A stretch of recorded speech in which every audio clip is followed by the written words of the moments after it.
नवधा भक्ति तो सब जानते हैं, श्रवण कीर्तन स्मरण विष्णु पादर्चनम वंदनम दास्यम सख्यात्म निवेदनम। ये जो प्रेम लक्षणा भक्ति होती है, ये क्रियात्मिका भक्ति नहीं है।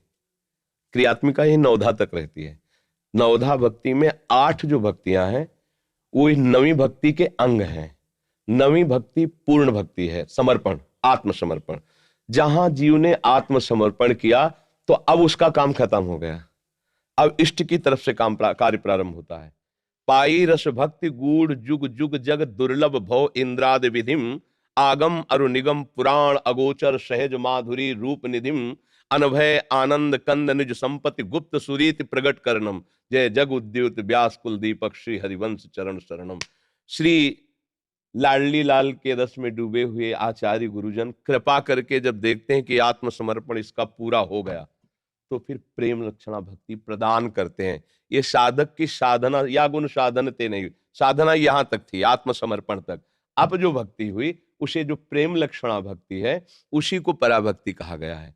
जैसे श्री हरिवंश महाप्रभु की जब महिमा का वर्णन करते हैं सेवक जी, तो कहते विद्या हरिवंश मंत्र चतुर अक्षर जपत सिद्धि भव उद्धरणम।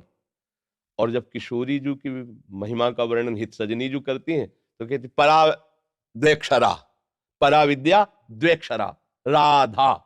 ये जो 2 अक्षर है ये परा विद्या है। तो राधा प्रेम सुधा रसाशो है, राधा नाम सुधा रसम, अर्थात प्रेम ही पराभक्ति है और प्रेम ही प्रेम भक्ति है। उसके शब्दों को केवल कहने की बात है।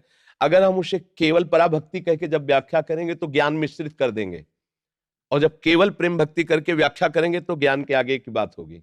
जैसे हम पराभक्ति शब्द का उच्चारण करके फिर व्याख्या करें तो होगी ब्रह्मभूता प्रसन्नात्मा न शोचति न कांक्षति समा सर्वेषु भूतेषु मद भक्तिम लभते पराम।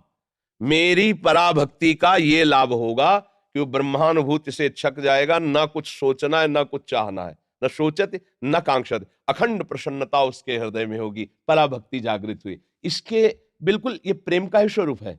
जो आत्मरति है वही कृष्ण रति है, जो इस कोटि से आत्मरत में स्थित ब्रह्मभूता शब्द आया इसमें, तो इसलिए आत्मरति कही जाएगी। उसकी ऐसी स्थिति हो जाती है, ना कुछ सोचना ना कोई चाहना। तो परा भक्ति में ज्ञान का भी चरम अवस्था का स्वरूप आ जाएगा और प्रेम का भी।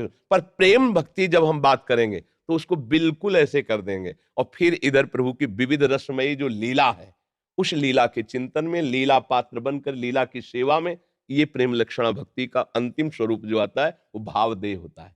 भावदेह के द्वारा अपने आराध्य देव के समीप रहकर छिन छिन उनकी सेवा में, उनकी मुस्कुराहट में अपने समर्पित प्राणों को बार बार बलिहार करते रहते हैं प्रेमी जन। तो ये भाव आता है। समझ में है आपको?